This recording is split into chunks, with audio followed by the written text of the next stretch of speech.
கிறிஸ்துவுக்குள் பிரியமான தேவஜனமே, இந்த நாளை காண செய்த கர்த்தருக்காக ஸ்தோத்திரம். இந்த நாளிலே உங்களை கர்த்தர் நாமத்தினால் ஆசீர்வதிக்கிற இந்த நாள் உங்களுக்கு மன மகிழ்ச்சி நாளா இருக்கும். கர்த்தர் நமக்கு கொடுக்கப்பட்ட வாக்குத்தத்தம், பயப்படாதே நான் உன்னுடனே இருக்கிறேன். ஆமென். ஹல்லேலூயா. இந்த நாளில பயத்தை குறித்து ஆண்டவர் நம்மோடு பேசும்படி, ஒருவேளை பயம்ன்றது என்னன்னாக்கா வேதனை உள்ளது. பயம் வேதனை உள்ளது. பூர்ண அன்போ பயத்தை புறம்பே தள்ளும். எப்ப பயம் வரோம்னாக்கா, இயேசுக்கு நம்ம இணைய முடிய ஒரு காரியத்துல நம்ம கான்பிடண்டா இல்லாதப்ப தான் நமக்கு பயம் வரும். அது கடவுள் மேல நம்ம ஒரு நம்பிக்கை வைக்கிறோம்னா, அந்த நம்பிக்கை உறுதியா இருக்கும் போது தான் நமக்கு பயம் போகும். அவ நம்பிக்கையோ அவபக்தியோ இல்ல அவிவிசுவாசமோ இது இருந்தாக்கா நம்ம பயப்படுவோம். பிசாசுக்கு நம்ம எதிர்த்து நிற்க முடியாது. அவன் நம்மளை மேற்கொள்கிற மாதிரி சூழ்நிலைகள். ஹல்லேலூயா. இந்த நாளில கலங்கி தவித்துக் கொண்டிருக்கிறீங்களா? வேதனையில இருக்கீங்களா? இந்த கஷ்டம் எனக்கு என்னைக்கு மாறும்? ரொம்ப நாளா இந்த ஒரு பயமுறுத்தி கொண்டே இருக்கிறது நீங்க கலங்கி தவிக்கிறீங்களா? எனக்கு யார் துணையா இருப்பாங்கன்னு கலங்கிறாங்க சொல்றாரு ஆண்டவர். கர்த்தர் இயேசு கிறிஸ்து நமக்கு சொல்றாரு, பயப்படாதே நான் உன்னுடனே இருக்கிறேன். ஆமென். நீங்க விசுவாசித்தீங்கன்னா இந்த கர்த்தர் உங்க கூட இருக்கு. ஆமென். இந்த வார்த்தை உங்களை தேற்றட்டும், மாற்றட்டும், ஆற்றட்டும், உங்களுக்கு தேவைகளை சந்திக்கட்டும். ஆமென். ஒரு இடத்துல சீஷர்கள் படகுல போயிட்டு இருக்காங்க. இயேசு தூங்கிட்டு இருக்காரு, ஆழ்ந்து தூங்கி இருக்கிறாரு. அந்த இடத்துல பெரும் புயல் காற்று வந்துடுச்சு. அலைகள் எல்லாம் அசைக்குது. இவங்க எழுந்துக்கணும், ஆண்டவரே நாங்க மறிக்கிறோமே, உங்களுக்கு கவலை இல்லையா? நீங்க எழுந்து எங்களை ரட்சியம், நாங்க மடிய போறோம்ன்றாங்க. உடனே கர்த்தர் எழுந்துட்டு, அவிவிசுவாசிங்களா அற்ப விசுவாசிங்களா நான் உங்க கூட இல்லையா, ஏன் பயப்படுறீங்க? உடனே எழுந்துட்டு காற்றும் கடலையும் அதட்டியும் தான் அமைதல் ஆச்சு. ஆமென். ஹல்லேலூயா. இந்த நேரத்துல நம்ம கூட எல்லா நேரத்திலும் ஆண்டவர் நம்மோட வருவாங்க. நம்ம அது நமக்கு தெரியும் ஆண்டவர் இருக்கிறாரு, நான் ரட்சிக்கப்பட்ட ஜனம் தான், இயேசு எனக்கு என்னையுமே கைவிட மாட்டாரு, யாரையும் வாக்கு பண்ணியிருக்காரு, நான் திக்கட்டெல்லாம் விட நான் முன்னெடுத்துல வருவேன், நான் முடிப்பிருந்து சகல நாட்டில் நான் உன்னோடு இருப்பேன்னு சொல்லிக்கிறார். உன் முடிவு கலைச்சினால் ஆண்டவர் இன்னைக்கு இந்த நிமிஷம் வச்சுக்கிற வரைக்கும் ஆண்டவர் உங்களோட தான் இருக்காங்க. அதனால பயப்படவே தேவையில்லை. நீங்க சில நேரத்துல நம்ம பயந்துருவோம். ஹல்லேலூயா. எந்த காரியத்துக்கு என் உயிரை நீங்க போயிடுமா, நீங்க நான் எடுத்துக்கொள்ளப்படுறேன். ஆனா பைபிள் அப்படிதான் சொல்லுது, நாளே உண்டல்ல. ஆமென். அதை நீ காண்புகிற அழியாது. ஒரு ஒரு ஊமை ஆண்டவர் அங்க சொல்றாரு.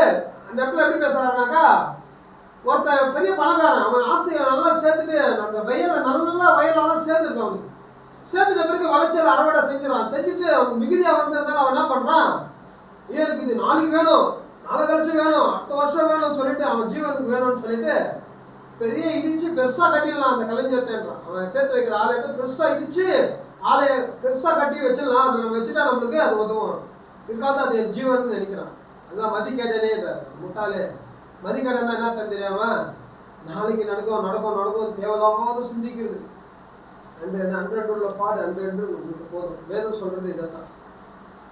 காசை நம்பி இல்ல வீட்டை நம்பி இல்ல காடுகளை நம்பி விவசாயத்தை நம்பி எல்லாத்தையும் நம்பி இது பிரச்சனை இல்லை. அது வேற உங்க இதயத்தை வைக்காது. அதுதான் என்ன காப்பாத்தோன்னு நம்பாது. உங்க ஆத்மா இன்னைக்கு எடுத்துக்கொள்ளும். வேதம் அப்படித்தான் சொல்லுது. இதை கேட்டு பட்டு பிள்ளைகளே உணர்வடிக்கும். அவனுடைய என்ன எப்படி இருந்துச்சு, நான் நல்லா சந்தோஷமா வாழ்வேன், அது இன்னொரு காலத்துல எனக்கு ரொம்ப யூஸ் ஆகும், 100 வயசுல வரும். அதுக்கப்புறம் நீயே கை காலெல்லாம் ஆடிட்டு இருக்க. அது இதுக்கப்புறம் விட்டதெல்லாம் நீ தரித்திரத்துக்கு கொடு, பிச்சை கொடுத்தார். உன் பிள்ளைகள் எல்லாம் விட்டு பிச்சை கொடு. அப்போ உன் சந்தோஷம் நிறைவா இருக்கும். உன் சுக வாழ்வு அது ஒரு பொக்கிஷம், ஒரு புண்ணியம் இருக்கும்.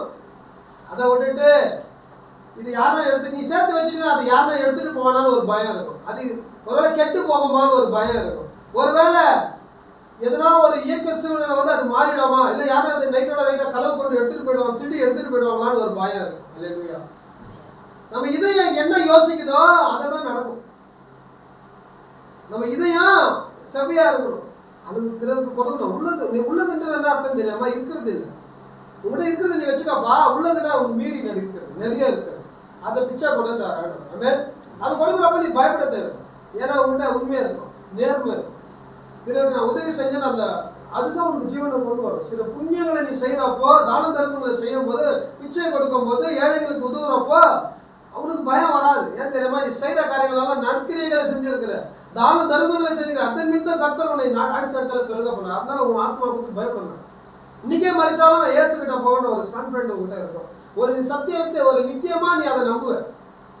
நம்பிக்கை இல்லாதவன் தான் பயப்படுவான், நம்பிக்கைக்கிறவன் பயப்பட மாட்டான். அதான் கர்த்தருக்கு பயப்படணும். திட நம்பிக்கை உண்டு. அவன் பிள்ளைகளுக்கும் அடைக்கலம் கிடைக்குமா. நீ சேர்த்து வச்சாலும் நீ ஆண்களுக்கு கொடுக்கும் போது, கர்த்தருக்கு கொடுக்கும் போது உன் ஜீவன் பூரணப்படும். அதுதான் சொன்னார், மதிக்கடனே நாளைய ஆத்து வாங்கி நாளைய விடிய காலத்தை நீ பார்க்க மாட்டேன். இந்த ராத்திரியே உன் ஆத்மா எடுத்துக்கொள்ளப்படும். அப்ப என்ன செய்யணும்? அல்லேலூயா. நீ உலகத்தை ஆதாயப்படுத்திக் கொண்டாலும் தன் ஜீவனை நஷ்டப்படுத்தினால் உனக்கு என்ன பயன்? இன்னைக்கு மனுஷன் பயப்பது எதுக்கு தெரியுமா? உயிருக்கு மாட்டோம் தான். ஏன் உயிர் நீங்க எடுத்துக்கொள்ளப்படுமா? நீங்க இருக்கிற நாளைக்கு இல்லையே. மேன் சில பேர் உணர்வடையாத இருக்கிறீங்க. நான் நல்லா வாழ்வேன், 80 வயசுல அந்த பண்டு வந்துடும், நான் போட்ட காசு எனக்கு வந்துடும், டபுளா வந்துடும், நான் சந்தோஷமா இருப்பேன், நாளைக்கு என் பையன் இருப்பான். அவன் இருக்கிறான் கூட உனக்கு தெரியும். நீயே இருக்க மாட்டேங்கிறது பைபிள்ல இல்ல. நீ உன் பையனுக்கு ஏன் சேர்த்து வைக்கிறேன்? அதனால என்ன பிரதர் இப்படி சொல்றீங்க? நான் சேர்த்து வைக்கிறது தப்பா? சேர்த்து வைக்கிறது தப்புன்னு சொல்ல, உன் இதயத்தாதுல வைக்கிறது தப்பு. உன் இதயத்தாதுல நீ வச்சுனா பயந்து பயந்து சாகணும். ஒரு நாளும் உனக்கு வேதனை, ஒரு நாளும் உனக்கு பாடு, ஒரு நாளும் துக்கம். யார் இதை எடுத்துட்டு போவா? யார் இதை நடத்திட்டு போவா? அல்லேலூயா. உள்ளவே எல்லாம் பிச்சை கொடு. பிச்சை கொடுனா எல்லாத்தையும் கொடுத்து நீ பிச்சைக்கார ஆகும்னு சொல்லல. இதுக்கு உள்ளதை கொடு. உங்ககிட்ட என்ன இப்போதைக்கு முன்னால முடியுமோ அதை செய். உங்ககிட்ட இருக்கிறது நீ வச்சுக்கோ, நீ வாழணும், எல்லாத்துக்கும் ஓகே தான். ஆனால் கொடுக்கணும். நீ கொடுக்காத போதுதான் பயப்படும். இயேசுவும் கூட இருந்தாலும் பாரு, அவங்களுக்கு என்ன பயம்? என் உயிர் போயிடாமே, நான் இவரை நம்பி வந்துட்டேனே அப்படின்னு. இயேசுவை நம்பு, நீ பிழைப்ப. நீ பெரும் காட்டலாம், கடல் இருக்கலாம், பெரும் கொந்தளிப்பு வரலாம், இயேசு கூட இருக்கிறப்போ அது ஒண்ணு அழிக்காது. என் உங்ககிட்ட இருக்கிறவன் சர்வ வல்லமுள்ள தேவன். அவர் காற்று கடலை அதுட்டுனா அது அமைதி ஆகும். அதுதான் சொல்ற ஆண்டவர் சொல்ற.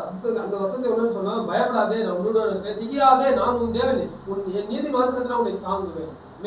உன் நீதி கருணா உனக்கு கரம் பிடித்து நான் நடத்துவேன் ஆண்டவர் சொல்றார். அவர் கரத்துக்கு மிஞ்சின கரம் ஒன்றுமே இல்லை. அவர் கரம் கூட இருந்தா பயப்பட முடியாது. இந்த சவுலுன்ற ஒரு மனுஷன் எப்படிப்பட்டவன்? ராஜா வந்தா கூட பயந்து போயிட்டு கோலியாத் வரப்ப என்ன பண்ணா? பயந்து அபிஷேகம் பண்ணப்பட்டவர் தான், ஆவியானவர் இருக்கிறார் தான். ஆனா அவன் எங்க போய் ஒழிஞ்சிட்டு இருந்தான். ஏன் ஒழிஞ்சிட்டு இருந்தான் தெரியாமா? கர்த்தர் மேல முழு நம்பிக்கை வைக்கிறது. அதுதான் தாவீது சொல்றாரு பாருங்க, கர்த்தர் மேல முழு நம்பிக்கை வைத்திருக்கிறபடியால், அவர் என் வலது பாசத்தில் இருக்கிறபடியால் நான் அசைக்கப்படுவதில்லை. ஆமென். விசுவாசம் அசைக்கப்படாத விசுவாசம். பயப்படாதே, நான் உன்னுடனே இருக்கின்ற வாக்குத்தத்தபடி உங்களை ஆசீர்வதிக்கிறேன். இயேசுவின் நாமத்தின் மூலம் தியாந்தர ராஷ்டிரா இயேசுவின் மாறாத நாமத்தின் மூலம்